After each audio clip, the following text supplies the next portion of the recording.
to start, I just wanted to share that I have started to do that a year ago. It came out of like burnout and wanting to share what's people inspiration about their job, and it went a bit around. But so thank you, Alexi, for taking this time with me. And the first question I have for you comes from when I was little. I was always asking myself what it is to be in someone else's head live. It's a bit weird, but if you could answer that question and kind of get to present yourself through that experience. So what's it like living in my world? Great question.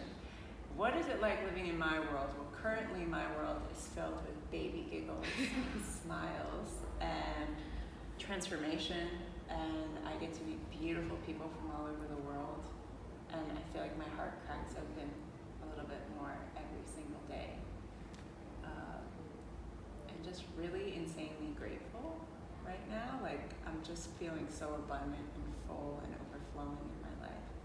So my worldview is pretty beautiful. And after this weekend, like extreme leadership, great experience, I mean, you have seen how impacted we are. Yeah. You are doing something that is just amazing. And do you really feel how you impact the world in a just incredible way? How do you feel about that? Because it's just... Yeah. Honestly, when I'm in these rooms, which is why I love doing live workshops so much more than doing online work, because it's so tangible and it's so real and it's so like, I can put my hands on it, I can see it, I can put a story to somebody's face. And I think in today's world, where a lot of our work is digital, especially the rest of my work is very digital, we see their face on their profile, but we don't know their story, we don't know their context, we don't know how they show up, we don't know what they're going through. And while it's still beautiful and I love the work that I get to do online because of the impact, I can affect millions of lives all over the globe without having to travel anywhere. But this work, even if it's 10 people in a room or 1,000 people in a room, I love this even more because it's like I can taste it and it makes it so much more real for me. It's more personal. Yeah. Faces. Yeah. I have a question regarding the work you do. What's the vision, long-term vision you have for the world? It's interesting. I think if I were to have answered this question 5 years ago, I would have said that the world change and be different and all of these different nuances. Now my vision for the world is that the world just wakes up to what they already are, because I believe that we already are love, we already are light, we already are human beings that are connected and have empathy and compassion, but we've built up massive walls, and those walls have created war, and those wars have created hardship, and those hardships have created pain and lineages of pain and suffering. And so I don't necessarily think we have to change. I think we just have to become more of who we have always been. And how would you like to be remembered? What would you like to be remembered for? My heart. Big life. Yeah. Just available, which is a huge thing for me, because I think, again, in the past, I would have answered that very differently and said, my accomplishments and doing X, Y, and Z and affecting this many lives, and now it's how I can affect somebody with my presence and how they can affect me in my presence. And I think that's my heart. If my heart is open, it's open for giving and for receiving, and I think that's enough. And I guess your heart is getting even bigger now that you landed. Yes. Amazing Kingston. He makes me want to cry all the time. So I'm like, oh, I love him so much. He's so beautiful. Yeah. Baby has changed the game for me. Like, oh my God. My heart literally is exploding every single day. And through your path, what do you want to teach him?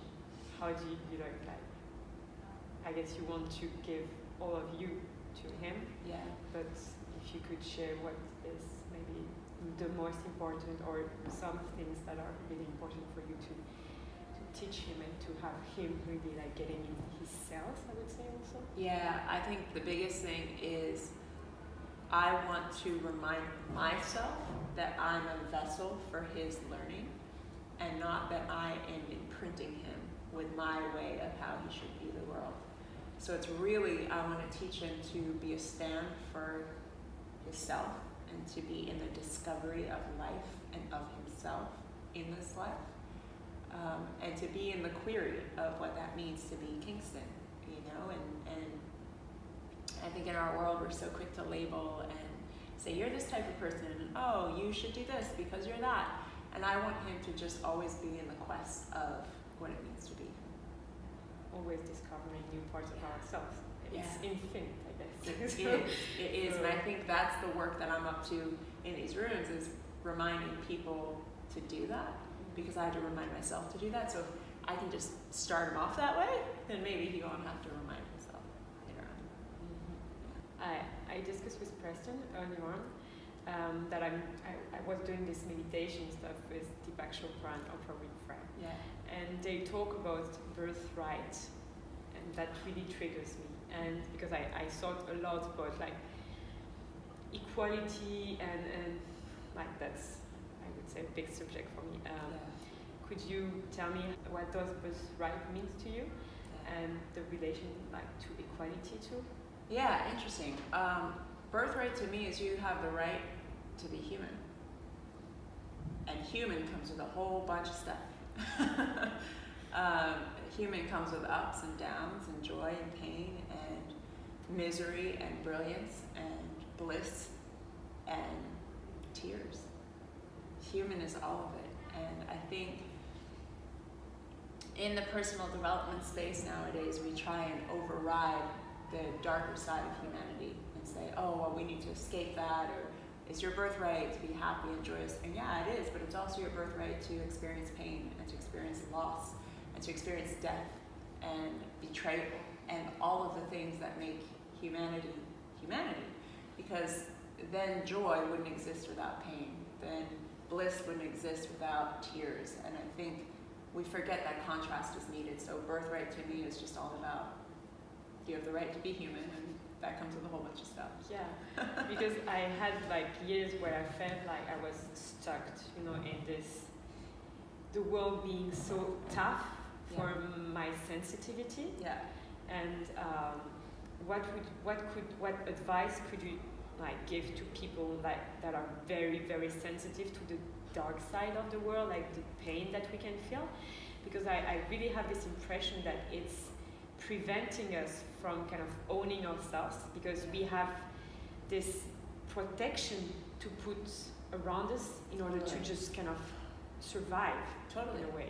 Yeah, and I consider myself deeply empathic, so I feel a lot. You know, a lot of the work I do in here is energy work that's not vocal, but it's under the surface.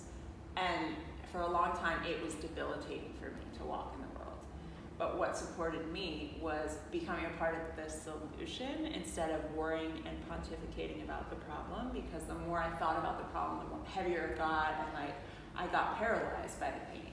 Versus the minute I became a part of the solution, I was able to be proactive, and I felt like it was shifting because I was shifting within it. So that really helped me. It was just, okay, if it hurts you, move towards something to make it better, to make it different. And more regarding people that you would like to have around you, if you could invite 4 people to dinner with you. I never know how to answer this question. Preston and I play this game all the time. I'm like, who would you invite? Okay, so if I had to pick, I would pick Oprah, because she is a boss. Like, she is such a boss. She's created a way out of no way. She is the perfect example of like coming from nothing and building everything and doing it with so much purpose and intention. I would invite her because I would just want to like be in her essence and learn from her wisdom. Even just if she said nothing, I would just learn. Just being around, like, exactly. the energy that she brings. Like, so she is doing the cover of magazine, Vogue, I think. Yeah. Maybe, and I was like, she's amazing, amazing. And then I think I would invite Jim Carrey, because he's like a hero of mine. He's always been a hero of mine since I was a kid. but especially now he's like so, his depth and his ability to not give a fuck what people think right now, because he's held in celebrity, and like he's like, so what? Like, so what, you think I'm crazy? And like, so what? It doesn't mean anything. So I love where he's at right now. I'd love to pick his brain. And then, and he's just hilarious. I just love him. 2 more people. I would invite Preston, because he's my husband, but he also asks really good questions. So I feel like while I would kind of be more listening and receiving, he would be digging in and asking really personal questions. So he's someone that I'd like to have around. And plus it would be awesome to share that experience with him and be like, oh my God, did you hear what someone said? That's great. So him. And then one more.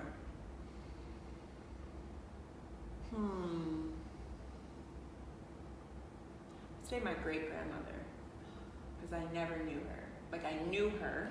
She died when I was maybe like 2 years old, but I never knew her. And she came from Greece, and like, she was so old country, and like, she's a tiny little woman who, you know, raised 8 kids, and came on the boat twice to America. And she's just like, there's something about her that I feel like is in me, but I don't know what it is because I don't know her well enough. So I'd like to explore her. Okay. Yeah. And if you could finish my sentence, God is ... And love is ... Okay. Whatever we say it is, right? And I feel like to us, it changes every single moment for me. Sometimes God is the tree that I'm sitting under. Sometimes God is you. You know, it's like ... We'll see. Okay. Thank you. Before, like, as end, so I would like to share these videos with people that are trying to really connect to themselves, to get, to give themselves the chance of living the life that actually means something to them. Amazing. And if you have any advice for them as we're doing this interview, amazing. Yeah, my best advice for anyone on the journey is trust that you're exactly where you're supposed to be. Like, really. I think when we're stuck, we often beat up where we're at. It's like, why am I here? I'm supposed to be there. And I remind people, nope, you're exactly where you're supposed to be. And there is a lesson for you in this now moment that until you get that lesson, you're not going to move forward. So be available for what life is trying to teach you. And then welcome it with a smile and keep on moving. And then magic happens. It does. It does. It's like the minute you just stop resisting reality and just say, okay, here's what's here. What's here for me? Oh, that's what's here for me. Great, let me try that on, and then I'll move. Then life goes, okay, you got it. Great, now we can move from this chapter. Turn the page. Thank you so much. And we'll say a bit goodbye to the people watching that.